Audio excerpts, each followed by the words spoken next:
The average creative strategist spends 20 to 40 hours a week coming up with ideas, conducting research, and writing scripts. In this video, I'm going to show you how you can cut that time down to just 30 minutes a day. How are we going to do that? By using AI and ChatGPT. Now, I know what you're thinking. You've probably seen hundreds of videos on basic AI prompts, very uniform, very cookie cutter. But what we're going to show you in this video is literally going to blow your mind. We've done this within the agency. We've done it for so many different clients, for even our own stores, and it works time and time again to produce high quality ideas and high quality scripts faster than ever before, so that we can test way more ads and way more concepts, have a higher win rate, and scale our ads more predictably. Now, before we get into it, there's a few key things that you need to know, ingredients for the recipe, you might say, to make this effective and to make it work for you. The first thing is you need the paid or the most up-to-date version of ChatGPT. The second thing is you need a winning product to take inspiration from. The third thing is you need a winning script to take inspiration from. And the last thing is you need to have conducted proper market research. You can't skip that stage, because what I'm going to show you later on in the video, you have to be able to distinguish between what the AI produces versus what your customer will resonate with. And the only way to do that is by understanding your product and your market better than they understand themselves,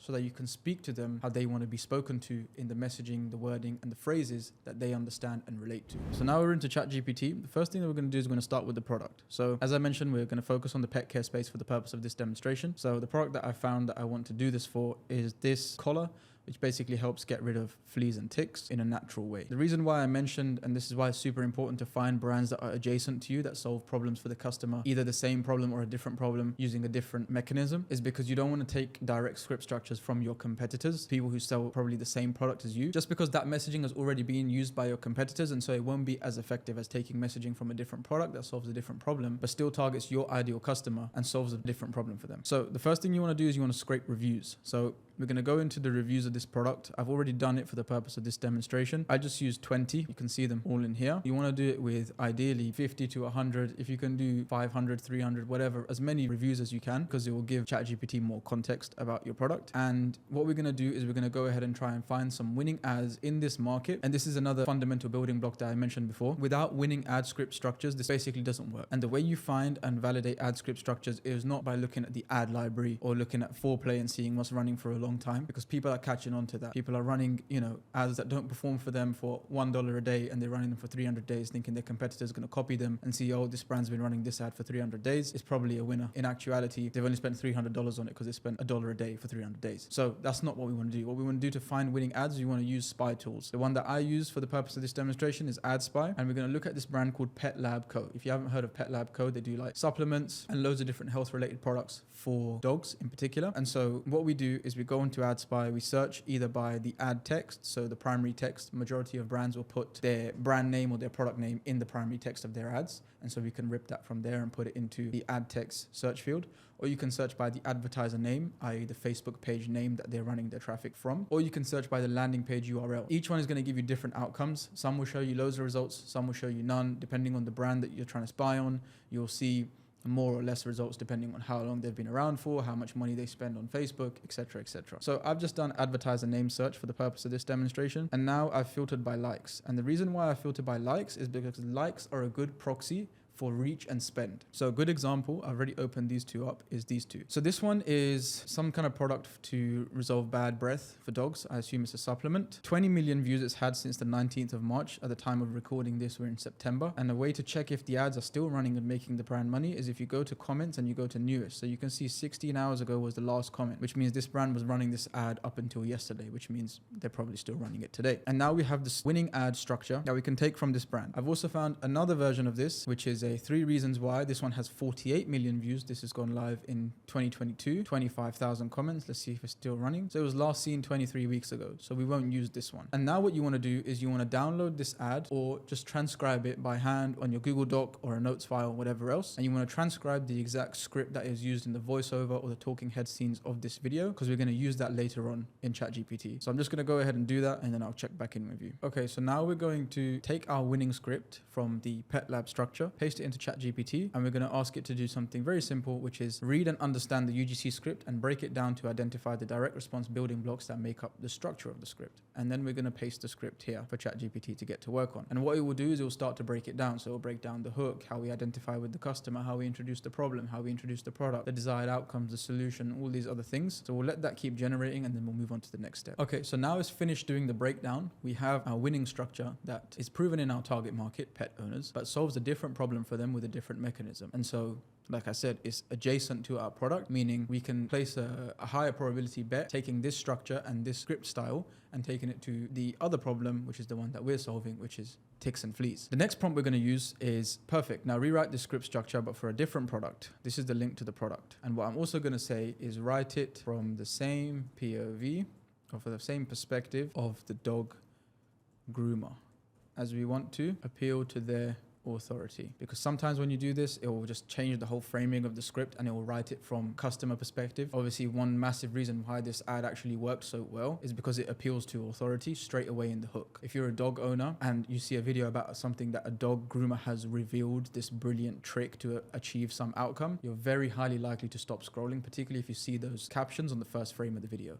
So that's very, very important that we stick with that POV. So now we're going to send that through to ChatGPT and see what it says. Okay, so now we have our script. So dog groomer shares an amazing hack to protect dogs from fleas and ticks without harmful chemicals. I've groomed thousands of dogs, and one of the biggest problems I see is fleas and ticks. They can cause itching, discomfort, and even lead to serious diseases if untreated. But dog parents, don't worry. I found a daily solution that doesn't involve harsh chemicals. It's the Fur Life flea and tick collar. What's amazing about this collar is that it's completely natural and backed by vets. It uses essential oils like eucalyptus and lavender to repel pests. In fact, study shows that it keeps dogs flea and tick free for 8 months. Plus, it's waterproof and super easy to use. Just adjust it around your dog's neck and they're protected. No need for any messy treatments. For any dog owner who's not using flea and tick prevention daily, it is a must try. So this is a really, really good script now that we can work with. Obviously, the work from ChatGPT will require some degree of copy chiefing and quality assurance. Don't expect it to just spit out the final script for you. It's not that good, at least not yet. But what we can see from here now is it's done a very good job appealing to authority. It's done a very good job of depositioning the common alternative solution. You'll know whether it's done a good job based on how much research you've done on your product, your niche, and your market, because you'll know what the number one alternative is for your product. What would make a valid case of depositioning? So for example, if you sell mushroom coffee, a valid case of depositioning would be regular coffee or energy drinks. You'd only know that if you're in the market and you understand your customer very well and you understand kind of the landscape. Next is follow the same structure as the winning script, which is I've groomed thousands of dogs, and one of the biggest problems I see is fleas and ticks. So it's introduced our problem into the script. They can cause itching, discomfort, and even lead to serious diseases if untreated. Again, this part is where your research comes in. So you have to ask yourself, are itching, discomfort, and serious diseases common and believable outcomes as a result of flea and tick infestation? If they are, then it's done a good job. If it hasn't, you need to swap them out. So you might say something else in terms of itching and discomfort and serious disease. Or maybe you want to mention specific types of diseases. So like contact dermatitis is the name of one of the things that happens after flea infestation. Because this is where you identify with the customer. This is where you convince them that you understand their plight. And when you're able to do this, you automatically build authority in their eyes because the message is coming from somebody who understands them. Simple sales psychology. Then, but dog parents, don't worry. I found a daily solution that doesn't involve harsh chemicals. It's the Fur Life flea and tick collar. Super simple product introduction, exactly the same structure as the one above. What's amazing about this collar is that it's completely natural and backed by vets. So again, we're appealing to more authority. It uses essential oils like eucalyptus and lavender to repel pests. So now again, you'd have to go back to your research and figure out eucalyptus and lavender, obviously they're in the product, but are they the most prominent and well-known ingredients in the product and the most effective active ingredients in the product? If they're not, then you want to switch them out for something else. Again, here it's made a slight mistake where it says studies show versus the first script,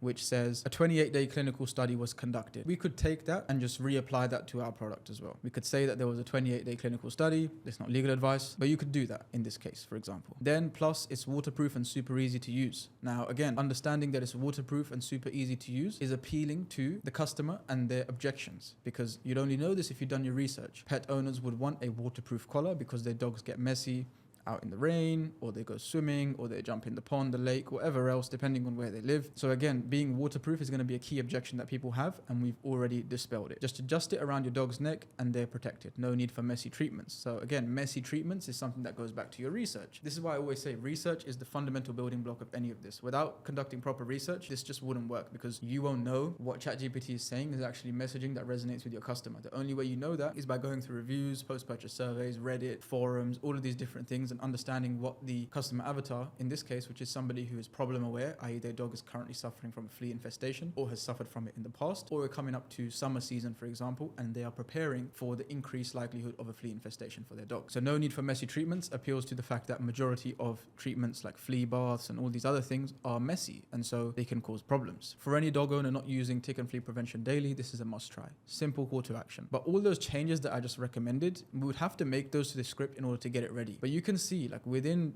10-15 minutes, all you had to do was, number one, go and find a winning script structure that sells to your same customer and solves a different problem for them. Another example would be like, let's say you're an outdoors brand. Somebody might sell outdoor camping gear, you might sell outdoor apparel, or you might sell a problem-solving product for the outdoors. You could take those script structures from either one of those and apply them to the other without too much difficulty and without too many problems, and a high likelihood of it actually working if you executed your research properly. So yeah, step one was to actually find the winning ad. Step two was to transcribe the winning ad. Step three was to use simple prompts in order to get ChatGPT to do exactly what we wanted it to do, which was, number one, create a direct response breakdown of the building blocks of all of the elements inside that script. And you can see from this, by the way, how much more nuanced the idea of actually swiping ads from your competitors actually is. Like, a lot of the people that are just doing, oh yeah, Facebook ad library, you're going to swipe this from someone's Facebook ad library, you're going to swipe this from 4Play because it's been running for a couple hundred days. They have very little context on why it's working and if it will even work for their target customer. But when you go through this process, it kind of shows you the nuance that goes into, you know, what is it, a 58-second script, I think it is? Yeah, 58 seconds. So the nuance that goes into creating a 58-second script, all of it comes from the research, all of it comes from understanding your customer. This part of the process is super, super important and it cannot be skipped. And then you just simply want to send it your URL for your product page, your sales page, whatever has the most context about your product and how it solves the customer's problem. So that's why I send the URL, because it can then scan the URL, go through all the landing page content, see what problem we're solving, see what our unique selling points are, see how we present data and information and our sales pitch and all of our copy, and then it can repurpose the script accordingly. So that's it. I've literally just shown you within 10-15 minutes. Again, if I wasn't talking, it would take less time. Now that I'm talking, I'm explaining the process, it's taken, you know, whatever, 20 minutes. But you could do this. You could cut your content creation, your script creation time down from, you know, 4 hours a day, 3 hours a day to this very simple strategy. And again, we're not just stealing someone's ideas or stealing someone's scripts. We're understanding how they appeal to their customer, how their messaging is constructed, what the context is. And then we're arming it with our research and our customer persona and the data that we have on them in order to make our ad contextually relevant to them in the feed. Couple final things to keep in mind in order for this to work for you. Number one is you want to try and only swipe from products or brands that have a similar approach to yours. I've already said this before. Or try and swipe from brands that are selling to the same customer but solving a different problem. Or you want to try and swipe from brands that are competitors of yours but in different markets. So let's say you run in the US but your competitor's running in the UK. You could easily swipe from them, considering that nobody in the US has feasibly been exposed to their messaging because they're simply not running traffic there. That's a logical conclusion that you can come to. So now you know how to use ChatGPT and AI to generate infinite UGC angles and scripts and ideas in very little time and do it the right way. So I hope you got value from this video. I hope you can go ahead and apply it and then come back in the comments and let me know how it worked for you. If you want to learn more about what we do within my agency AdTalk, or if you want to look at the course that we have created to help brand owners build a relentless pipeline of winning ad creative using strategies like these and others into their business, then you can click the first link in the description below. There's a short video on that page explaining exactly what you get, and you can go ahead and enroll, and I'll see you inside. If you haven't already, please consider subscribing to the channel. I'll be posting more videos like these once a week at least to help more brand owners, more marketers get better at creating high quality ad creatives and do it in a predictable basis consistently with a high win rate.